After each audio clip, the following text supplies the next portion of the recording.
Madame Nawel Nate Judy, bienvenue à vous. Alors, vous Merci. êtes orthodontiste, évidemment. Oui, orthodontiste. Vous êtes aussi secrétaire adjointe de la Société algérienne d'orthodontie.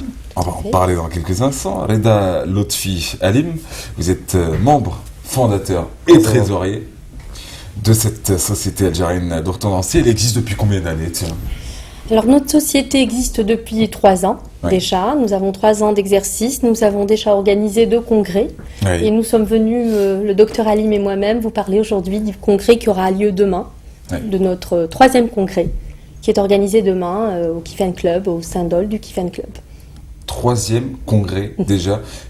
Comment est venue l'idée d'organiser tout ça? Non, pas le congrès est naturellement dans le programme de votre société, mais pourquoi une société algérienne d'orthodontie? C'est ce qui manquait chez nous? C'est ce qui... effectivement, vous avez besoin de vous réunir en professionnels? L'orthodontie est une spécialité qui existe depuis une 40aine d'années en Algérie, et nous avons, nous les jeunes déjà, formulé le vœu d'avoir une création donc, d'une société savante pour assurer la promotion de la spécialité, améliorer notre pratique, et puis exister même à l'échelle nationale et internationale. C'était indispensable. C'était quelque chose à laquelle nous avons vraiment inspiré depuis très longtemps. Y a-t-il eu clash avec les anciens? Vu qu'eux ont mis 35 ans pour se dire oui, pourquoi pas? Alors, clash avec les anciens, je ne parlerai pas de clash, puisqu'ils nous secondent et puis ce sont nos aînés. Donc, eux aussi étaient favorables à cette idée de monter une société algérienne. Tout à fait. C'est une société qui émane de l'université. Elle est partie de l'initiative de praticiens hospitalo-universitaires qui ont justement formulé le vœu de se réunir en société savante pour promouvoir notre discipline et puis faire connaître l'orthodontie, assurer également la formation continue pour les praticiens spécialistes, également pour les omnipraticiens.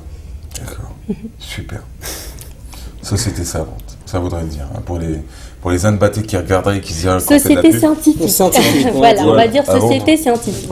Alors moi je préfère savante, comme je dis que les dentistes sont des médecins aussi, même si beaucoup ne seraient pas d'accord avec moi. Alors, monsieur, madame, vous savez combien d'années que vous pratiquez?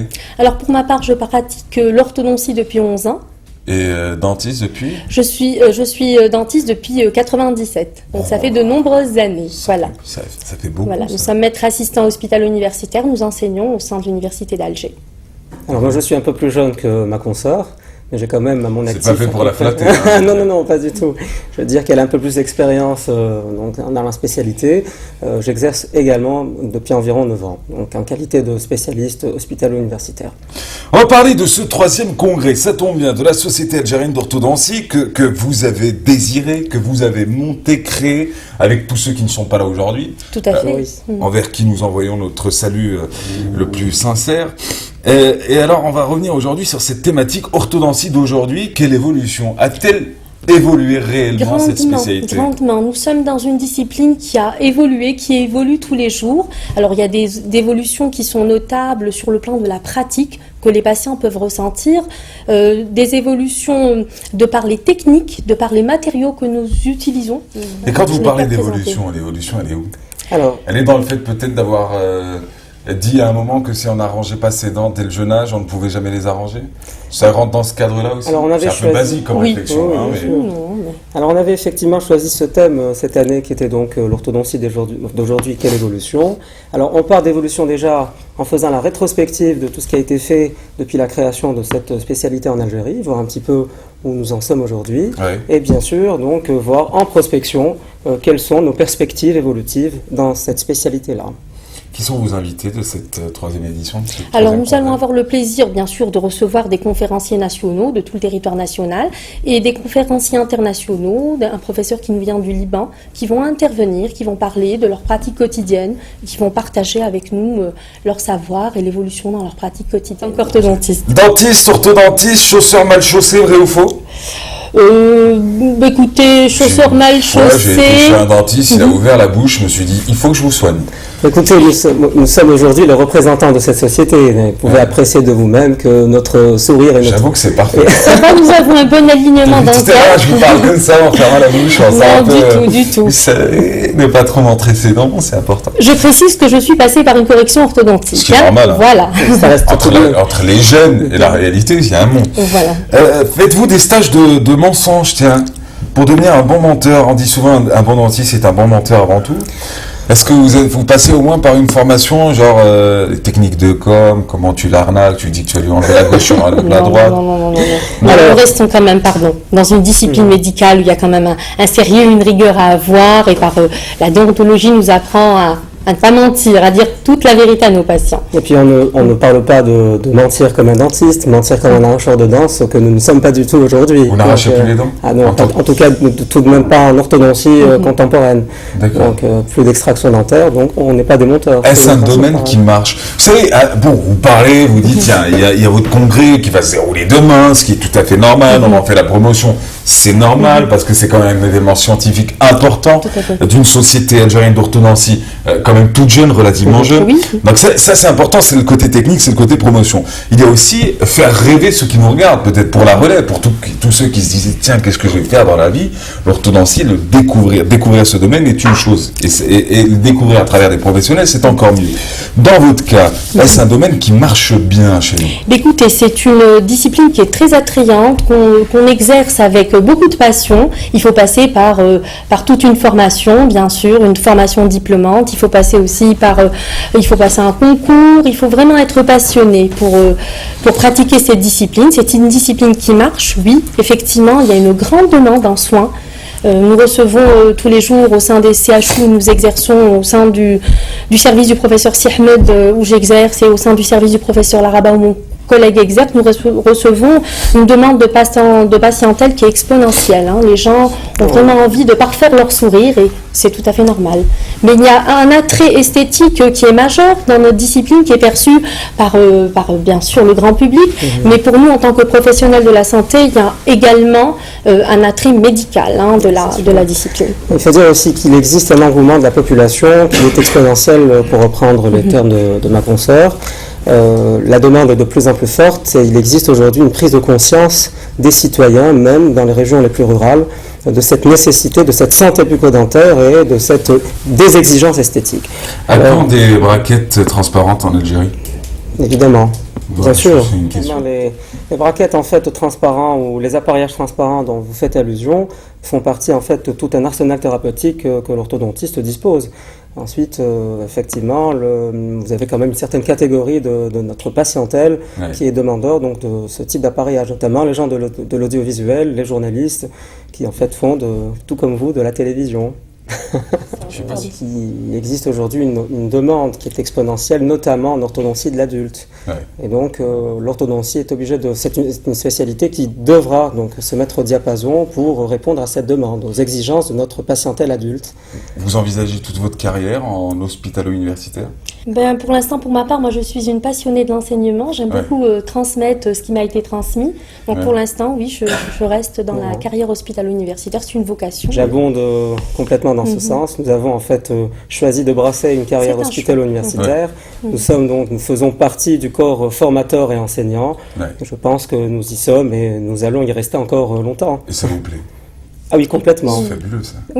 Passionné par notre profession. Des formations professionnelles, quand vous rencontrez des gens de votre famille, vous leur parlez de leurs dents, et tu devrais passer. Je t'arrange un peu la droite, un peu la droite. Et puis je l'avoue, c'est terrible. C'est terrible. Le sourire est tout de suite analysé, c'est malgré nous. C'est comme vous disiez, c'est vraiment de la déformation. C'est quoi un beau sourire pour vous? Harmonieux, plaisant, qui soit équilibré. Voilà. C'est déjà un sourire qui s'inscrit dans un ensemble.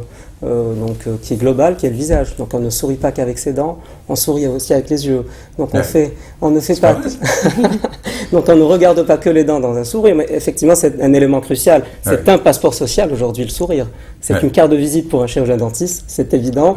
Alors c'est bon, voilà, ils seront présents, et on rappelle le rendez-vous, c'est demain le samedi. Le rendez-vous est pris pour demain, voilà. Demain à Bolche Kiffen, dans une salle assez connue d'ailleurs, près des fameux centres aquatiques, ça s'appelle le Stendhal, et là-bas vous serez réunis en tout cas avec tous les professionnels du métier. Mais petite question aussi, dernière avant de vous laisser repartir, pour les étudiants qui nous regardent aujourd'hui, sont-ils invités à cet événement? Oui, enfin, je voulais aussi compléter en dire que cette société avait été surtout créée par les jeunes, aussi entre autres pour les jeunes. Donc nous assurons la promotion de la spécialité, entre autres, pour nos étudiants. Vous avez compris, vous avez tout compris. j'ai envie de vous dire. On les a trop mis de côté trop longtemps. Et donc les étudiants sont les bienvenus. Ouais.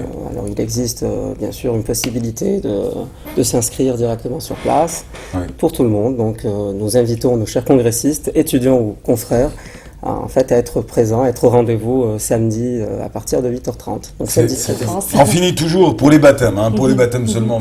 C'est pas tous les invités qui vont s'habituer à ça. Ouais, tu m'as pas posé cette question. Non. Pour les baptêmes, quelle est la question qu'on aurait dû vous poser mais qui n'a pas été posée? On a parlé du thème, l'évolution de l'orthodontie en Algérie. On a parlé de la Société algérienne d'orthodontie. On a parlé des professionnels du métier. Oui, alors moi personnellement, j'aurais effectivement voulu qu'on oriente aussi le débat vers le remboursement des soins en Algérie, Et alors? qui est inexistant. Et donc on aimerait en fait Ça que ne les concerne pas les soins dentaires. Tout à fait. C'est affreux. La demande est très très forte. Nous sommes surchargés donc en structures sanitaires. Les infrastructures sont insuffisantes et donc nous lançons un appel aux autorités, au pouvoir public pour prendre en considération cette demande-là. Orthodontie ou soins dentaires entièrement, toute la spécialité? Nous parlons d'orthodontie. Oui. Pour les soins dentaires, les coûts sont autres. C'est vrai que nos traitements sont longs. Mais ils ne sont pas remboursés non plus. Pas à ma connaissance, non. Très très peu, très très peu. C'est-à-dire que, De façon dérisoire. étant donné la surcharge et la forte demande dans les structures publiques, le remboursement pourrait en fait désengorger ces structures de soins et les patients pourraient en fait s'orienter aussi bien vers le public que vers le libéral pour pouvoir subvenir à leurs exigences. Aujourd'hui, le public ne peut pas suffire à la demande. Complètement. Nous sommes submergés au c'est niveau une des centres spécialité hospitalo-universitaires. qui existe depuis une quarantaine d'années et donc les structures sanitaires sont restées les mêmes alors que la demande a été quand même multipliée par 3. Ouais. Le message est passé en fin de compte. Super. Très bien. Merci à vous. Merci de nous beaucoup. avoir C'était un permis de nous plaisir. exprimer sur votre chaîne. Eh ben, vous êtes chez vous, Lawel Nait Djoudi, secrétaire adjoint de la Société algérienne d'orthodontie, et bien évidemment, orthodontiste. Tout à fait. Je vous le confirme.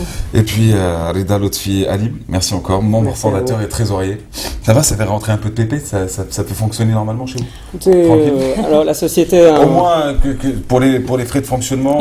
alors, la société a une activité scientifique, vous le pensez Ouais. bien, donc le volet commercial n'est pas notre priorité. Non, mais je parle, vous êtes trésorier de la Tout à fait, société. nous sommes trésoriers. Au moins, avez-vous les moyens de faire fonctionner plus normalement du monde? Parce qu'une Alors. société qui bénéficie d'un peu d'argent, c'est quand même plus intéressant que d'avoir une société qui ne bénéficie de rien, si vous voulez organiser des journées, des rencontres. Complètement. C'est une société qui est jeune, on l'a si bien, donc elle existe depuis 3 années et on acquiert avec le temps un peu plus de notoriété. Donc les sponsors cette année, nos sponsors que nous remercions d'ailleurs, ont joué le jeu. Donc ils seront présents avec nous le 13 et donc je pense que nous aurons un avenir prometteur aussi bien sur le plan scientifique que sur le plan aussi financier. Merci à vous. Merci Merci. beaucoup. Donc, via votre petite. Merci beaucoup. L'appareil, attendez un peu. On va attendre. Attendez un peu.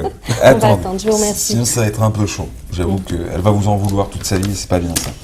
C'est comme la question que je me suis toujours posée, c'est emmener un enfant qui a moins de 36 mois en voyage à l'étranger. Ça sert à quoi? Quand à 14 ans, il te regarde, il allume sa première cigarette et qu'il te dit « Tu me parles pas, t'es pas mon papa. T'as rien fait pour moi. » Du coup, c'est un peu la même chose pour la question des dents. Mais ça, on y reviendra. Bambino s'en rappelle très bien, tiens, de cet En âge-là. fait, l'orthodontie précoce occupe une place très importante dans notre domaine.